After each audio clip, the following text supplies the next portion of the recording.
I am so excited again to have the most visited expert in the podcast, Dr. Andrea Huggensveld, back with us. And this time she has brought a colleague, Joanne LaChance. Am I saying your last name right? It depends on how you want to say it. If it's French, it's La Chance, and if it's just Southern English here in North Carolina, it's La Chance. So Uh, either way works great. well, we will go with LaChance. Then it's how Okay, beautiful that perfect. is. Thank you. You're welcome.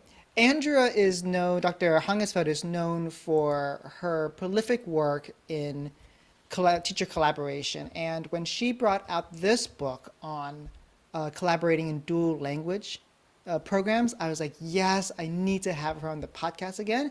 And Dr. Lachance, if she partnered with you, that means you are a renowned expert in this field, in particular dual language instruction. So it's an honor to have you both on. I am so excited. This book has been waiting for the field. This book has been waiting for in the field. This book, we have been waiting for you to produce this book. Thank you, Tan, so much for having us on this podcast. But I need to make a really important correction here. It was actually Dr. Lachance who brought me along. So she was the originator of this idea that we need to marry the dual language programming, dual language pedagogy with collaboration and co-teaching. And she invited me to come along. And this has been in the works for a long time, but I'm going to let her give you that backstory. But I so appreciate being on this podcast again and your continued support for collaboration in all program models, across program models. Thanks so much, Andrea. That's really wonderful. And I know that there's sort of an agenda or an order to our questions today. So I'm happy to push pause on that in terms of the background and the backstory of it. And I just have to also say that I can't imagine having done this work with anyone other than Andrea. So the honor is really all mine. And thank you so much for having us. The love is going around. The good vibes are already starting. It's true. Let's start here. Can you please briefly tell us about how you spend your days and where you spend your days? Yeah, sure. So I can let you know I'm in Charlotte, North Carolina. I am first an educator. I work in the teacher preparation programs at the University of North Carolina at Charlotte and also direct the graduate TESOL, Teaching English as a Second Language, licensure programs, coursework, also our masters. And then we have a minor in TESOL education that is at the undergraduate level. So I'm thrilled to work with educators from our state and across the region. And I'm an author and love dual language beyond expression. I have sometimes have no words to explain how much I really am committed to this work with dual language. I think everyone um, is worthy of being in a multilingual school in a multilingual environment. And if I could wave a magic wand and make all schools dual language, that would already be done. So it's wonderful. And I am a family member too. I have a great family here in Charlotte, a husband and a son. And I live in Vermont now. I used to live in New York, but I still work at Molloy University on Long Island remotely. After many years of directing a doctoral program focusing on social justice and equity, I returned to my first love, which is TESOL teacher education. And I teach in a fully online program using Canvas and other fabulous online tools. So being able to live in Vermont and work with educators who choose to earn a master's degree in TESOL or bilingual education at Molloy, I'm very happy to work with them. I'm also an author and I'm also a mom. So I think we just try to juggle it all. And Joan and I also love to go into schools to offer professional learning opportunities, to offer professional support, coaching, leadership support, and so forth. When you both said you're authors and moms and full-time worker, full-time employees, like you just sound like superhuman. And so I You forgot what I was just going. do it. You just kind of one foot in front of the other. Yeah, What I one was day gonna. at a one day at a time, definitely. Now it's time to talk about your book. Every book has a seed. What was the seed for this book? This was a phenomenal process. So Andrea came to North Carolina several years ago, and we were honored with her presence to give at the state level some professional learning about co-teaching and collaboration for English learners. And at that time, I was a consultant as well with the North Carolina Department of Education. And everything that I was learning alongside Andrea while she was here, my mind kept going back to, wow, do we need this in dual language? Every single moment of those days while she was here, I kept thinking, we need this in the context of dual language. And it's a perfect match. It's a little bit more complex with a few added layers, but the conceptual foundation is exactly the same and so critically needed in our field. And so little by little, I just began to have these snippet conversations with Andrea, like trying to literally plant the seeds for thinking. And the timing was not ideal at that point for either one of us. We both had different things going on professionally. I was working on tenure. She had other commitments as well, and authoring many other books at that time. And I thought, I'm just going to keep looping back around. And when the time is right, we will both know. And that's exactly what happened. We finally got to the point where we had a conversation, and I just said, are you ready to think about this? And she said, yeah, I think now is the time. And so I was able to work very closely with her professional and personal contacts, because she has such an amazing reputation with Corwin and other publishers. She's a best-selling author. So she helped mentor me through this process, and it has been the most meaningful experience in my career. I can honestly say that. I always say I'm president of her fan club. Maybe not president, but do you know what I mean? Like, I adore working with her, and she's so open-minded, and we just sort of made it fit, and the timing was ideal. So that's my seed to tree story. So before I go to Angie, do you wanna add something?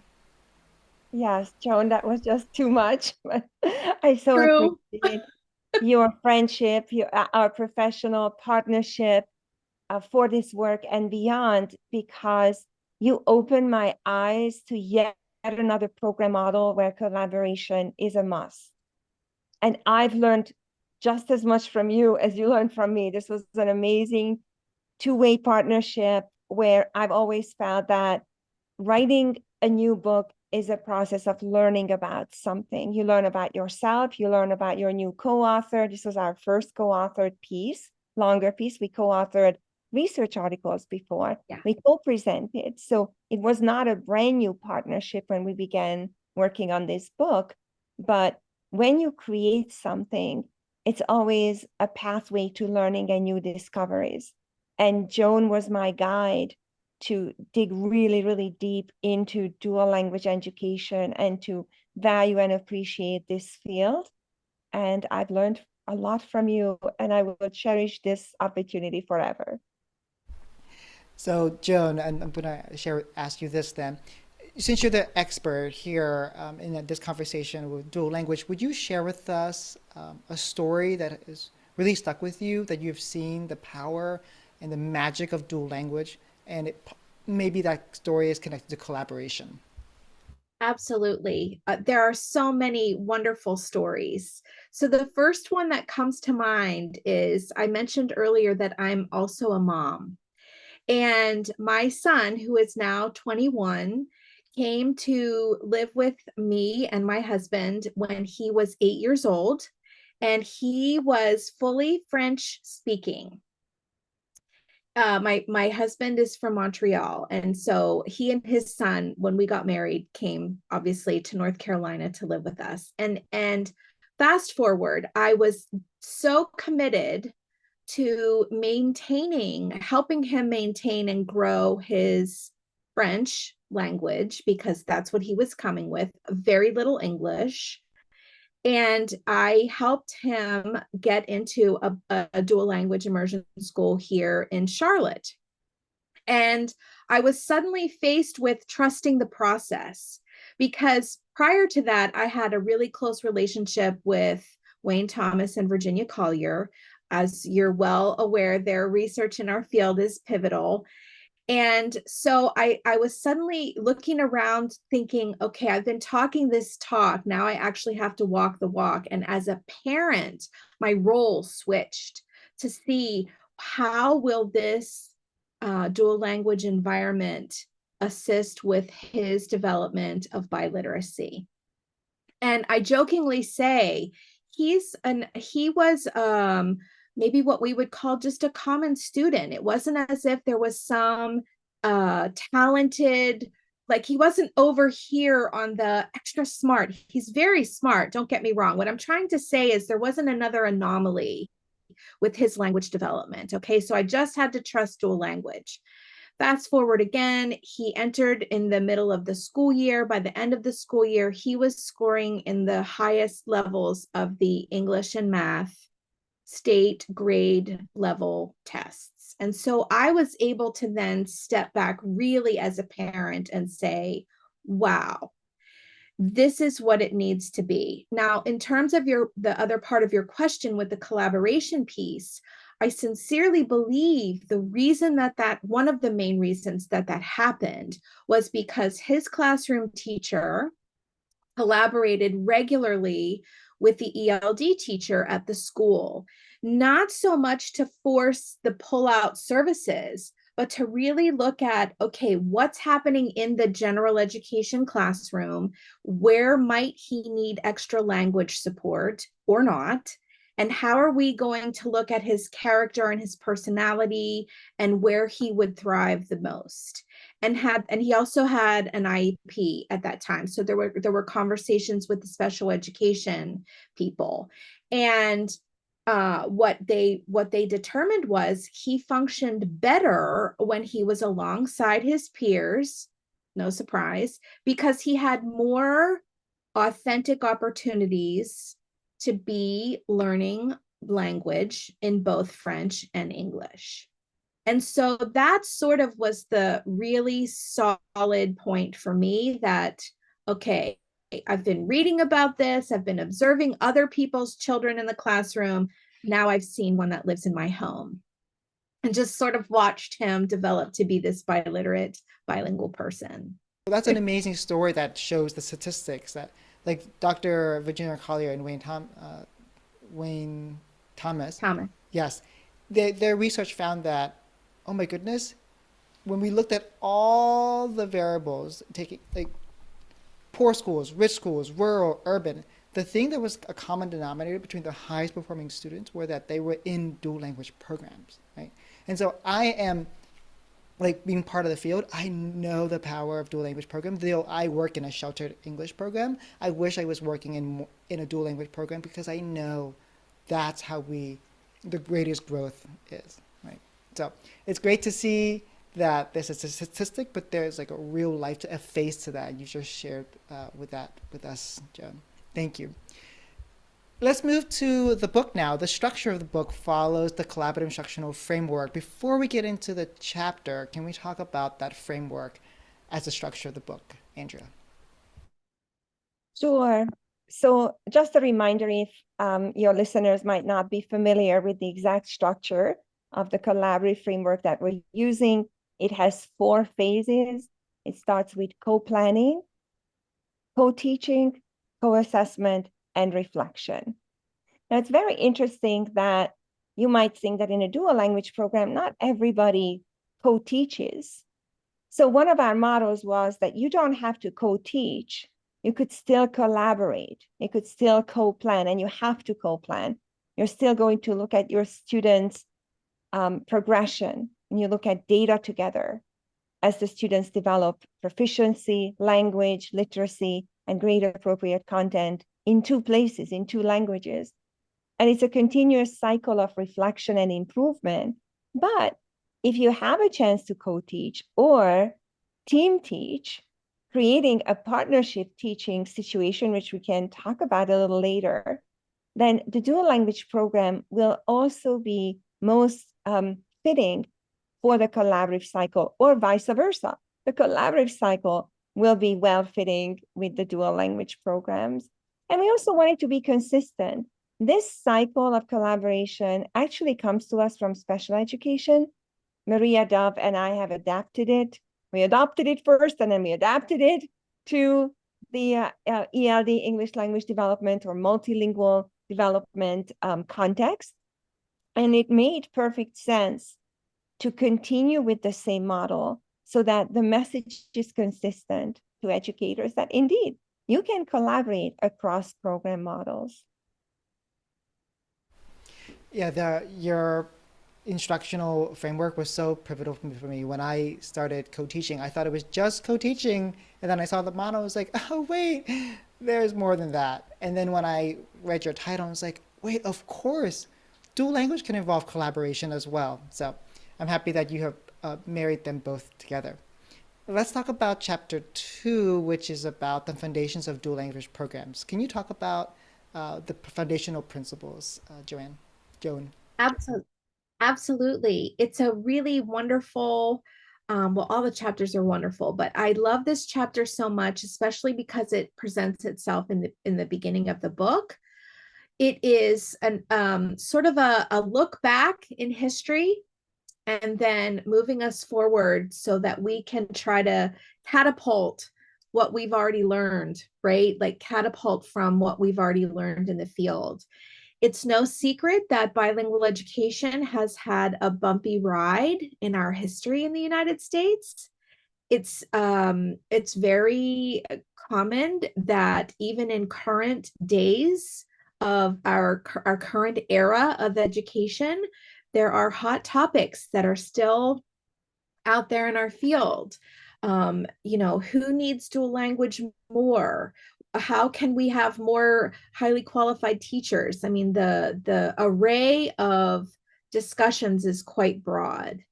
And so it was important for us to look back, understand, and talk about these sort of tumultuous pieces in our history, and then really promote the idea that dual language education is for everyone. It must be an equitable process rather than pulling out very specialized populations of people who should have dual language in air quotes, right? Well, these kids need it the most, or these kids should have it. It's for everyone. And if we had enough highly qualified teachers in dual language, that wouldn't be an issue, right? But that's one of the barriers, is that we don't have enough teachers. There are other social barriers. That's not a secret either. And from there, we really just founded the chapter on the 4 pillars of dual language education. That's the theoretical piece that lifts chapter 2 up, especially with the recently added 4th pillar, the addition of that 4th pillar related to critical consciousness.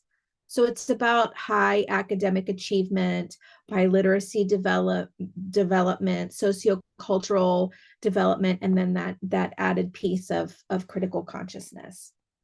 So that's really what chapter 2 is about. Would you briefly run through each of those 4 principles? Absolutely. Absolutely. So the bilingual and biliteracy pillar in dual language, that has to do with understanding how literacy develops when you're moving from a monolingual stance to a bilingual stance, because what we really need to avoid is just duplicating monolingual literacy development. so that you have monolingual 1, monolingual 2. I'll use Spanish as the example. You know, English literacy, Spanish literacy, rather than understanding how the brain works for biliteracy development. So that's pillar 1. Pillar 2 talks about grade level academic achievement. We absolutely talk about rigor in our field. Well, what does rigor mean? It has to be that the classroom environment promotes lessons that are standards based, grade level appropriate, where students have as many opportunities as possible to co-create this language development using higher levels of thinking, as opposed to rote memorization of vocabulary in isolation. So it needs to be multidimensional, lots of interaction, lots of dialogue with the students. Sociocultural competence is the third pillar. And that is understanding, not sort of just from a superficial perspective about, oh, your culture is nice or your culture is interesting. It's more about understanding the cultural depths of our identities, because we all come to school with these multiple layers of who we are and our cultures and our home culture, whether it's international, domestic, regional. I mean, we talk here in North Carolina about how the culture in the mountains is completely different than the culture at the beach, right? So that's part of understanding and honoring the assets that all of our students and teachers bring into the classroom. So the final and fourth pillar, which is equally important with critical consciousness, is how can we begin to break down the barriers and not just discuss critical consciousness, but demonstrate, and sociocultural competence, but demonstrate practices in our field that aim to disrupt the inequities. And when I say disrupt, that sounds sort of like a harsh term. And at some level, perhaps it is. Our stance on this is that it can also be done with kindness, and that it can come from a heart space and really begin with, let's build these bridges through our heart spaces. So those are the 4 pillars. Well, that was a brief introduction. We're going to have you back to talk more extensively about dual language program just by yourself, Dr. Lachange. Great. Let's move to chapter 3, which is about the first phase of the collaborative instructional cycle, which is about collaborative planning. What does that look like in dual language programs? That's a really important question to unpack, because collaboration is a must in any educational context, whether you have English learners, multilingual learners or not, whether you have dual language programs or not.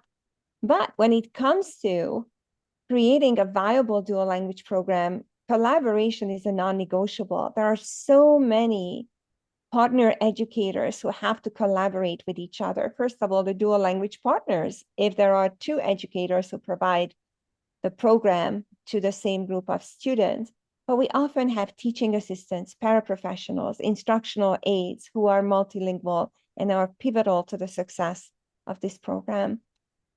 The other grade level teachers at the elementary level, or other content area teachers with whom we need to collaborate to make sure that there is consistency in the core content curriculum delivery. English language development specialists, if our students are part of a dual language program that also supports a new language development, an additional language development in the international context, special educators, instructional coaches, administrators, we can also collaborate, and we should be collaborating with parents and community members. So we have broadened collaboration in our chapter to include a much broader range of educators and non-educators. But also, if you think about how collaboration is going to vary greatly, if a dual language educator works with a teaching assistant to maybe focus on some effective or efficient day-to-day management of resources, connecting with parents, inviting others into a two-way dialogue about the child's progress. So they have a really important role in this context. And also collaboration will be quite different when we think about instructional coaches who could enter the dual language classroom and engage in job-embedded professional conversations. But getting back to what Joan just depicted, the 4 pillars of dual language education, that's what we bring into chapter 3. And we look at co-planning more specifically between dual language educators or among dual language educators through the lens of those 4 pillars. So that's what sets this book apart from all of my other publications, this consistent emphasis on those 4 pillars and what collaboration, co-planning, co-teaching, and all the other phases of the collaborative instructional cycle could look like.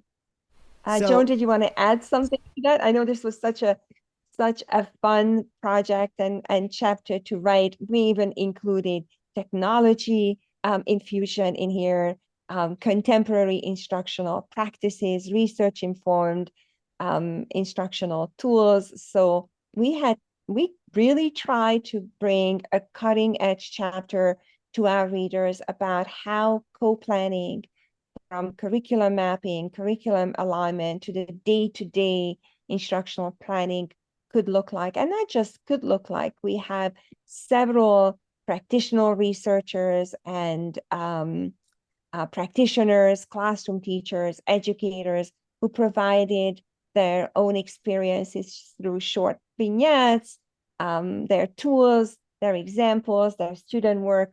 So we were very excited to showcase many, many educators from across the United States and beyond who are doing this kind of collaborative planning. I believe that one of the most important pieces of what Andrea just noted is the practical tools aspect of the book. So many times we have access to really good written materials, publications from experts in the field.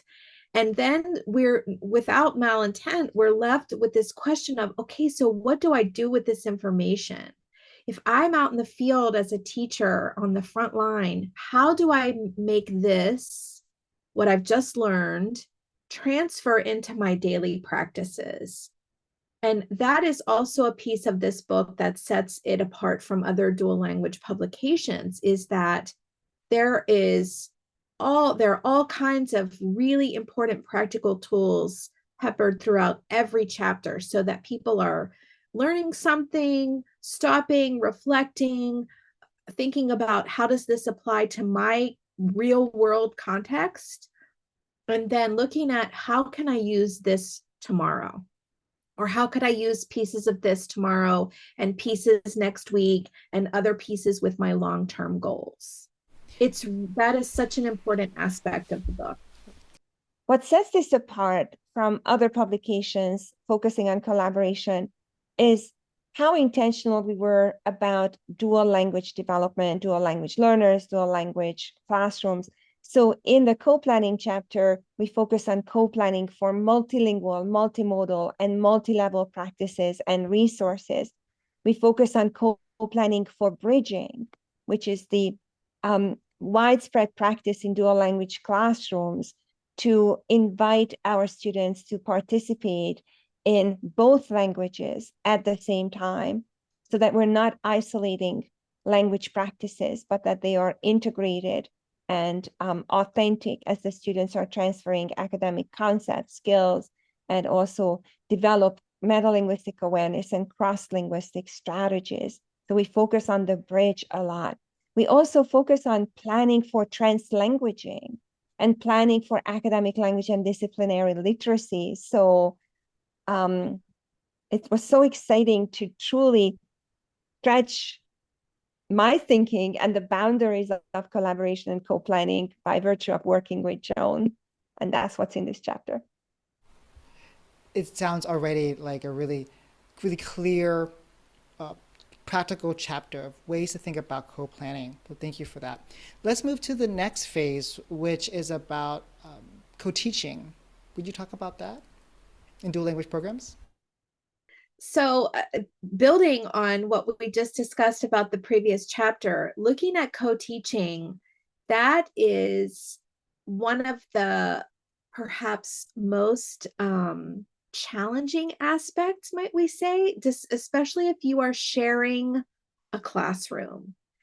And the development of a foundational relationship between two professional teachers takes time, and it takes strategies that help with clear communication, figuring out teaching styles, figuring out work styles, understanding connections to students. And so, much like Andrea's other publications, we look at how those nuances are all developed. And then in the context of dual language, it's yet a little bit more complex based upon the biliteracy development instead of or in place of monolingual literacy development.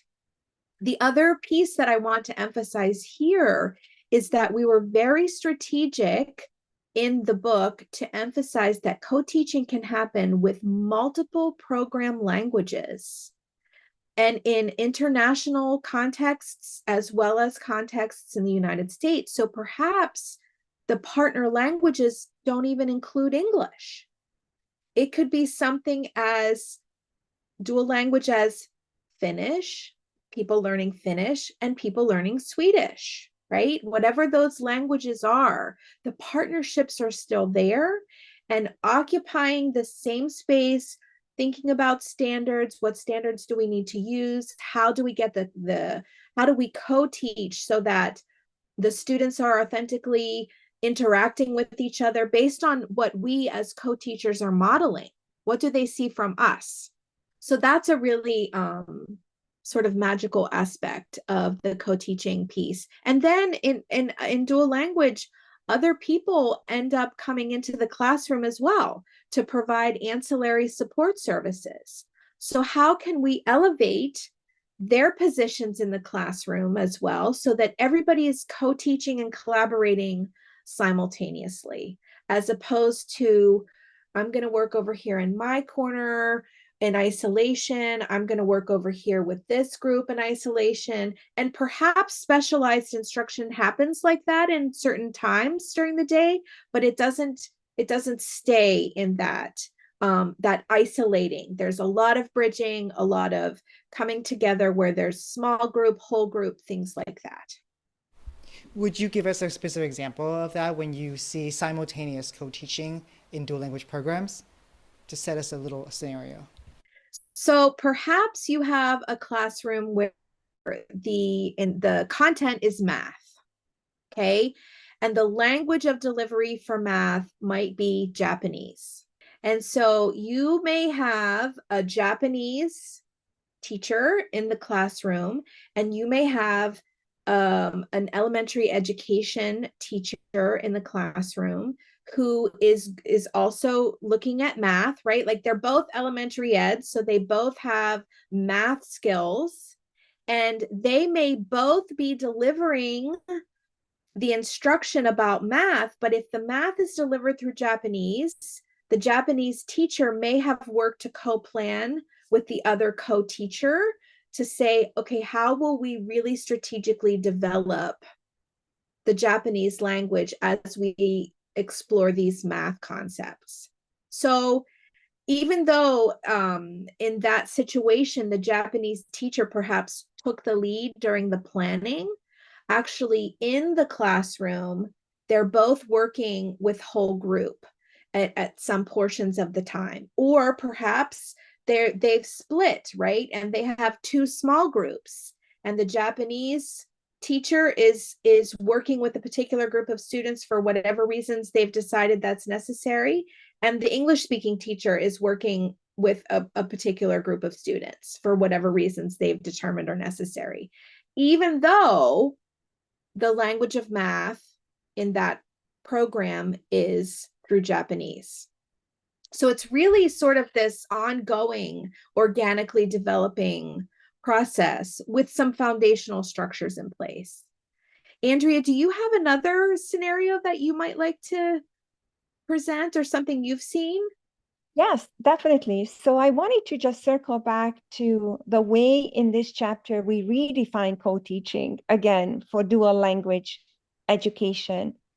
we borrow from Chris Davison's and others' terminology from over 20 years ago when they introduced partnership teaching. And we borrow that term and we redefine that construct as something that happens when the two teachers, whichever two teachers they are, the dual language educators or other partner teachers, systematically align their instruction, even if they are not physically in the same classroom.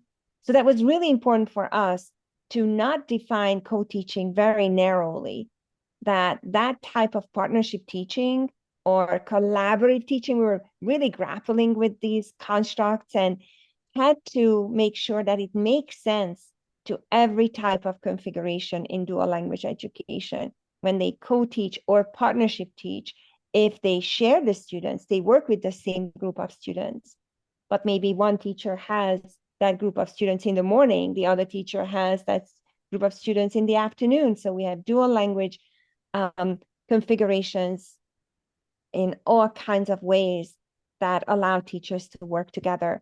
And one co-teaching scenario that really comes to mind for me is from Worcester Public Schools. We actually showcased these educators in chapter 4. It was so wonderful to have had the opportunity to visit Bridget and Jessica multiple times during the year that we were interviewing and conducting research, as well as continuing with our field-based support for co-teaching and collaboration. And this happens to be a one-way dual language program where all the students are Spanish speakers and they're learning English as they are continuing to develop their Spanish language and literacy skills. And during the designated time that Bridget is in the classroom, we still observe all the dual language, all the core principles of dual language pedagogy, and they beautifully bridge and use translanguaging pedagogical choices.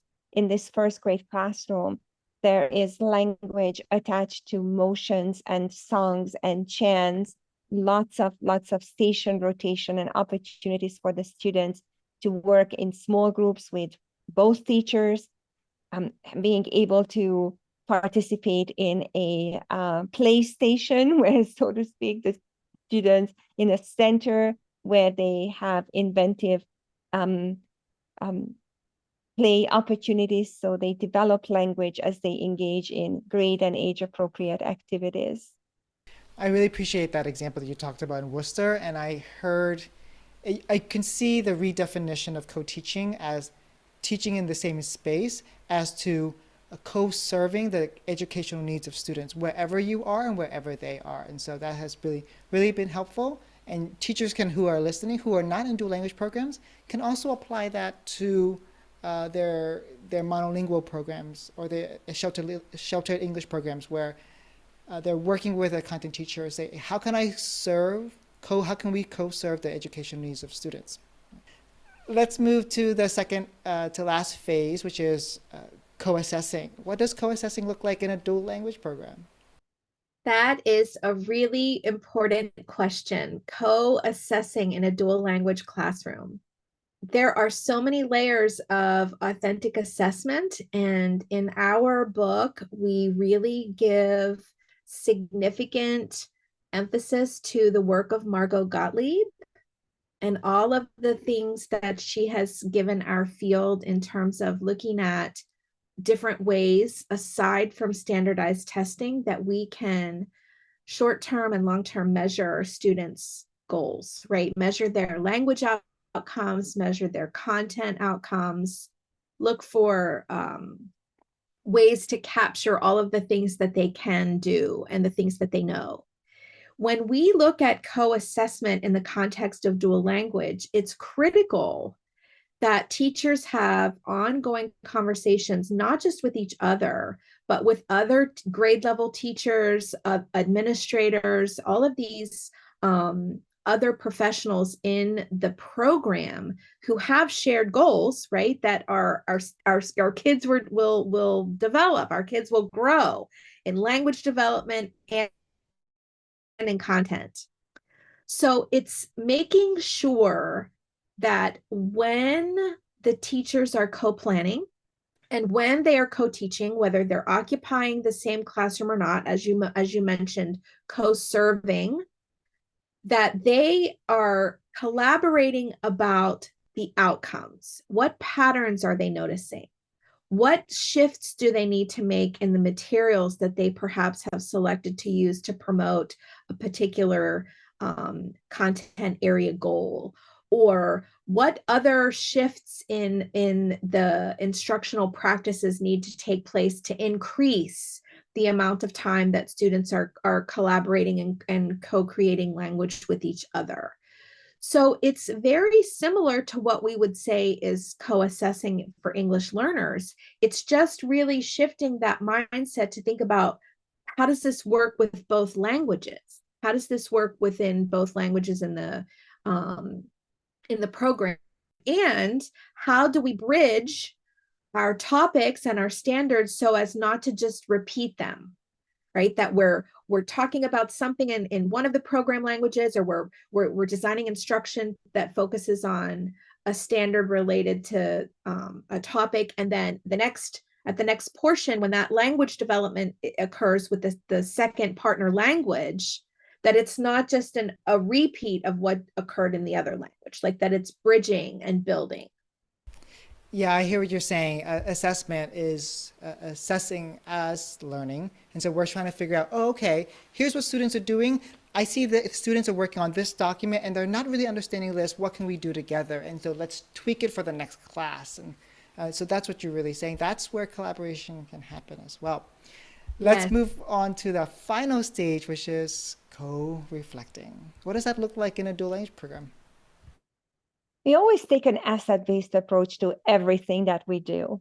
So when we co-reflect, rather than trying to find, oh, that really did not work, or I forgot something in that lesson and I could have, should have done something differently, we invite educators to start with that asset-based, strength-based approach. What went well? How can we go from that proverbial, almost proverbial, good to great? So when you start with that pivotal piece of appreciating what was successful for the students, what was successful with the curriculum, what was successful for us as partners, then we set the tone for a more positive pathway to success. Because now we celebrate, we acknowledge our successes, and then we ask noticing and wondering questions of each other, what we notice, what we wonder about. If a coach is involved in this collaborative cycle, then the coach can guide the participating educators to also embrace a positive asset-based approach to their own work and to their students' work. And then we go from there by setting attainable goals and also long-term goals, lofty goals that we can work towards. Another layer of reflection also helps us come back to, when we make decisions based on our own reflections, who are other people that may benefit from knowing the outcomes of our reflection? And if there are other stakeholders involved, perhaps Andrea and I, as co-teachers, had a major discovery that involves let's say we're third grade teachers and we want to share that with the fourth grade teachers, or we want to share that with the second grade teachers, right? Or the principal or the literacy coach. When we have these reflective moments and these sort of things emerge, how do we then move that reflection forward so that we can share it with other people to say, this was a really important light bulb moment in our work together, rather than just keeping that in isolation in our own classroom? So it's being able to share that reflection outward. Right. As I'm listening to the podcast and reflecting on what are the themes that are coming up, I keep hearing like when we collaborate in dual language programs, what we're doing is having a common language, common expectations. And so students are have the best of both worlds. And so one language, this language, they're all working together for a common goal. And so that forming that consistent language, consistent expectation is what I'm hearing. And that's what happens through reflection. let's end the podcast with this. We are recording in the early part of January. Just 2023 has just turned, even though this is going to be published in June. Um, we always start the year with well wishes. So, from two experts in the field, what well wishes do you hope to give listeners who are in dual language programs to give them inspiration, to give them motivation for the work that they're about to embark on or continue embarking with? That's a really wonderful question as well. Yes, we have just launched 2023. The book is actually out. The book is out now. So, my message would be, my well wish would be, first of all, know that you're not alone. That is the foundation of collaboration. We can do the heavy lifting when we work together. Working for multilingualism, not just from the literacy development or biliteracy development aspect, but also from that critical consciousness approach, it's a lot of heavy lifting. And the more we work together to do that, the easier and the more fluid those practices become. So I would just say, put your hands on the book, take little steps, celebrate your successes, and reach out to us for support. That's why we collaborate. We want to collaborate with you as well. Mine is very similar to my well wishes focus on fully embracing your multilingual, multisensory, multimodal, multidimensional teaching and learning practices. Celebrate often and continue to support your students. So I'll end the podcast with this, Joan. You said about heavy lifting together. I'm going to share a quote, an African proverb that says, and this is connected to your idea of collaboration, your book about collaboration. When you want to go faster, go alone. When you want to go farther, go together. With this book, you have both helped us go so much farther in our programs. Dr. LaChance, Dr. Hungensfeld, thank you so very much. Thank you. Thank Thank you you. for having us. It was wonderful to talk to you. Looking forward to catching up with you again.